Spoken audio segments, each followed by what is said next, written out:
Hello students. इस video में हम डिस्कस करने जा रहे हैं वेब अटेम्प्ट में आए हुए क्वेश्चंस। कौन से चैप्टर में से? सीक्वेंस एंड सीरीज, जो कि आपका एक अच्छा खासा चैप्टर है। एपी जीपी एचपी तीनों इसमें कंप्लीट होते हैं। इसमें जो खास ध्यान रखा जाता है वो एएम जीएम की प्रॉपर्टीज में भी रखा जाता है, क्योंकि वो आने वाले आसपास के जो चैप्टर्स होते हैं उसमें भी काम आ जाता है। सो बिना टाइम वेस्ट किए लेट्स स्टार्ट। इन चैप्टर में से इस चैप्टर में से हर पेपर में एक एक क्वेश्चन तो आता ही आता है, और वो भी इजी टू मॉडरेट लेवल का मैं कहूंगा। ठीक है। First question, a point is moving on the line such that arithmetic mean of reciprocal of intercept on axis is 1 by 4. There are three stones जिनकी पोजीशन ये गिवन है। Find the stone which satisfy the line. तो अगर line intercept बना रही है a comma zero, zero comma b, तो वो कह रहा है कि उनका रेसिप्रोकल। अच्छा, पहले तो इसकी इक्वेशन देख लो। इसकी इक्वेशन तो आप जानते ही हो कि ये वाली इक्वेशन बनेगी। अब वो कह रहा है कि इन रेसिप्रोकल्स का, इन इंटरसेप्ट के रेसिप्रोकल्स का एम जो है वो 1/4 के बराबर है। तो ये इससे कट हो जाएगा, मेरे पास 1/a प्लस 1/b जो है वो 1/2 आ जाएगा। क्लियर है कहानी यहाँ तक? जो 1/a प्लस 1/b है वो किसके बराबर आ जाएगा? 1/2 के बराबर आ जाएगा। और एक मेरे पास ये भी इक्वेशन गिवन है। तो अब आप चेक करो कि ऑप्शन में से कौन सा इन तीनों में से सेटिस्फाई कर रहा है। जैसा कि अगर मैं इसमें 2 पुट करूंगा तो मेरे पास 2/a plus 2/b equal to मेरे पास क्या आ जाएगा? यहाँ पर 1 आ जाएगा। 2 कॉमन आके 1/2 आ जाएगा, तो ये इसको सेटिस्फाई कर देगा। अगर मैं 4/4 की बात करूं तो 4/4 पुट करके 1/4 बनेगा, बट नहीं, यहाँ पे 1/2 बनना चाहिए, तो ये नहीं होगा। 1/1 की बात करूं तो इक्वल टू 1 आ जाएगा, ये भी गलत हो जाएगा। तो मेरे पास जो ए ऑप्शन है वो बिल्कुल करेक्ट ऑप्शन है। ठीक है, बहुत ही इजी सा क्वेश्चन। अगला, the sum of 4 terms of GP is 65/12। जब भी 4 टर्म्स हमें लेट करनी होती है, हम कैसी लेट करते हैं? a/r³ a/r AR AR³ कितना है? 65/12। And the sum of their reciprocals, अरे अरे, r³ a, r/a, 1/ar, 1/ar³ equal to 65/8। if the product of first three terms means a, first three terms ये वाली a/r³, a/r, ar कितना है product? 1। Then third term is alpha, मतलब कि इसको वो अल्फा कह रहा है। तो डबल, मतलब यानी कि उसने 2AR की वैल्यू पूछी है, क्या आएगी? क्वेश्चन हमें समझ आ चुका है। नाउ अब देखो, पहले तो इन दोनों में से ऊपर नीचे यहाँ से ए कॉमन आ रहा है। जो ब्रैकेट के अंदर बचेगा उसको मैं बार बार नहीं लिखूंगा। इस साइड मेरे पास 1/a कॉमन आ रहा है, जो ब्रैकेट में बचेगा वो बिल्कुल सेम बचेगा जो ऊपर बचा था। इन दोनों को पहले मैं डिवाइड करूंगा।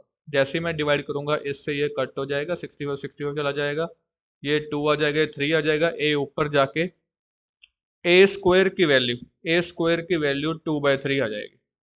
इतनी कहानी हमारी यहाँ तक बन जाएगी। ठीक है, ए स्क्वायर की वैल्यू हमारे पास क्या आ जाएगी? 2/3 आ जाएगी। क्लियर है? उसके बाद क्या होगा? अब इसके बाद यहाँ पे चेक करो, यहाँ पे एक आर से ये एक आर कट हो जाएगा। हमारे पास a³ हमारे पास a³ upon r³ equal to 1 आएगा, यानी कि a इक्वल टू r आएगा। a की वैल्यू किसके बराबर आ गई? r के बराबर आ गई। अब यहाँ से 2AR की वैल्यू निकालनी है। 2AR का क्या मतलब है? r की जगह पे a पुट कर दो, 2a² यानी कि 2 टाइम्स 2/3, तो ये मेरे पास 4/3 इसका आंसर आएगा। कहानी खत्म। ठीक है, क्लियर है? समझ आया? बस ऐसे इक्वेशंस को इधर उधर करना था और कुछ भी नहीं था। चलते हैं नेक्स्ट क्वेश्चन की तरफ। Let's see. Let a1 a2 a3 be square such that each n greater than equal to 1 the length of side of an equals to length of diagonal of an plus 1। if the length of a1 is 12 centimeter, then the smallest value of n for which area of an is less than 1। ये थोड़ा सा interesting question है। वो क्या कह रहे हैं कि लेंथ ऑफ डायगोनल,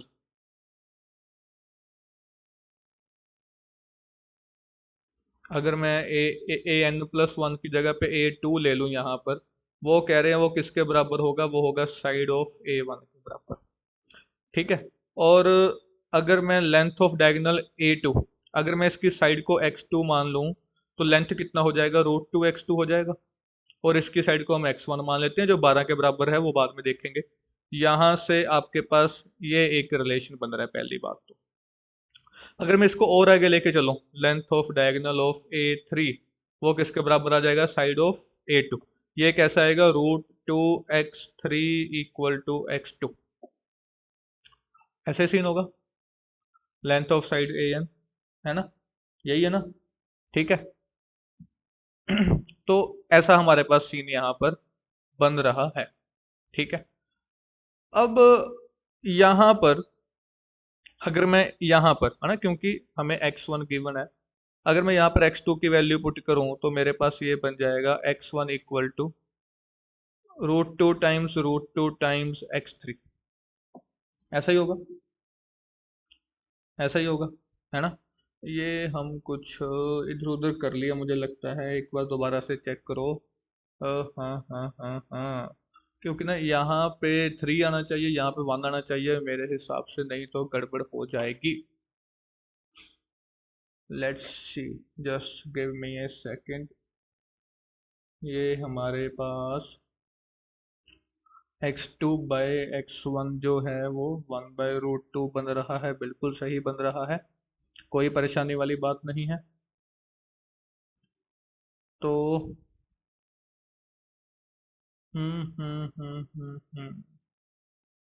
गड़बड़ तो है कहीं ना कहीं पे। लेट्स सी, आगे देखते हैं पहले। तो ऐसे ही करके √2x4 जो है वो x3 के बराबर आ जाएगा।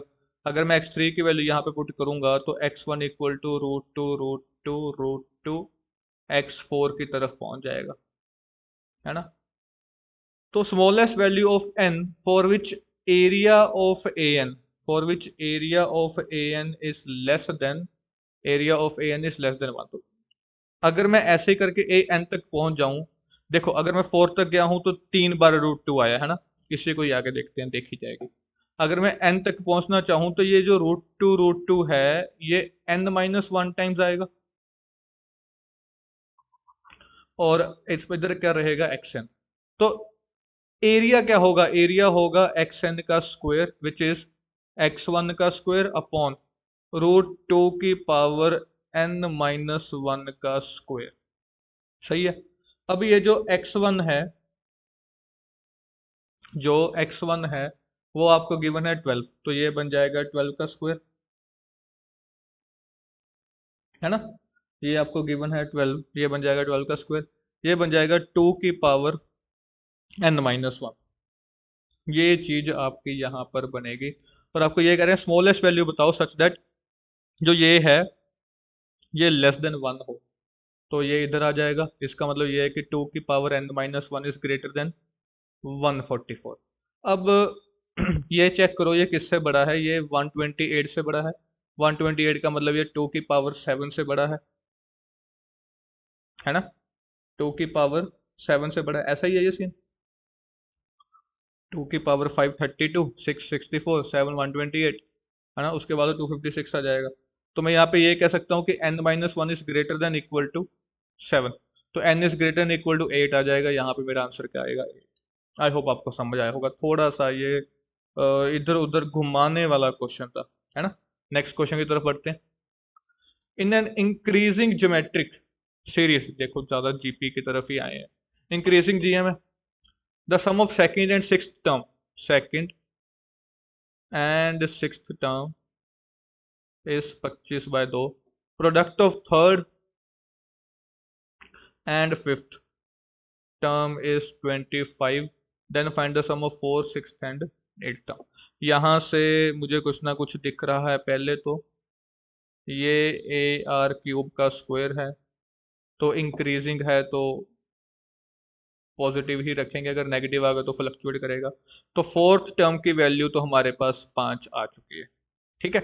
फोर्थ टर्म की मेरे पास वैल्यू 5 आ चुकी है। अब ये दो इक्वेशन है, तो आप ए और आर भी बड़ी आसानी से निकाल सकते हो। जैसे कि यहाँ से मैं ए की अगर वैल्यू बात करूँ तो वो 5/r³ आ रहा है, यहाँ पे पुट कर दो, तो ये बन जाएगा 5/r² प्लस 5r², 25/2। 5 कॉमन आ जाएगा, 1/r² plus r square equal to 5/2। यहाँ पे आपको बड़ी बार आपने किया हुआ है कि ये ऐसा होता है, तो आर स्क्वायर की वैल्यू 2 मान लो। अगर मैं इन दोनों का सम करूं, तो मेरे पास क्या आएगा, ए आर की पावर 5 प्लस ए आर की पावर 7। यहाँ से मेरे पास जो ए आर क्यूब है वो तो 5 है, तो 5 कॉमन आ गया, अंदर क्या बचेगा, आर स्क्वायर प्लस आर की पावर 4। आर स्क्वायर की जगह पे आ गया 2, इसकी जगह पे आ गया 4। 6 × 5 30, 30 + 5 = 35। So here B is a correct answer. ठीक है, समझ आया। नेक्स्ट वन, ये तो मैं कहता हूँ कोई बच्चा नहीं छोड़ के आने वाला, जिसको मौका मिलेगा वो ये करके ही आएगा, है ना। इसको एस के बराबर मान लिया,